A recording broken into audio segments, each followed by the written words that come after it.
Christmas.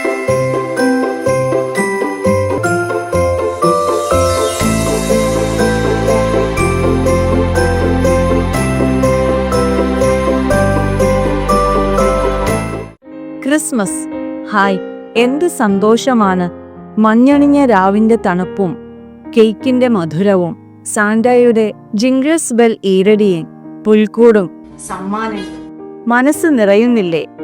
അത്യുന്നതങ്ങളിൽ ദൈവത്തിന് മഹത്വം, ഭൂമിയിൽ ദൈവകൃപ ലഭിച്ചവർക്ക് സമാധാനം. ഇപ്രകാരം മാലാഖമാർ സ്വർഗത്തിൽ നിന്നും ഭൂമിയിൽ വന്ന് ആനന്ദത്തോടെ ദൈവത്തെ സ്തുതിച്ചതിന്റെ കാരണം നിങ്ങൾക്കായി ഒരു രക്ഷകൻ, കർത്താവായ ക്രിസ്തു ഇന്ന് ജനിച്ചിരിക്കുന്നു എന്ന സദ്വാർത്തയാണ്. നമ്മുടെ രക്ഷയ്ക്കായി ഭൂമിയിൽ അവതരിച്ച രക്ഷകനെ ഓർത്ത് മാലാഖമാരെ പോലെ ഹൃദയശുദ്ധിയോടെ നമുക്കും ദൈവത്തെ സ്തുതിക്കാം. എല്ലാവർക്കും ഹൃദയം നിറഞ്ഞ ക്രിസ്മസിന്റെയും പുതുവത്സരത്തിന്റെയും ആശംസകൾ.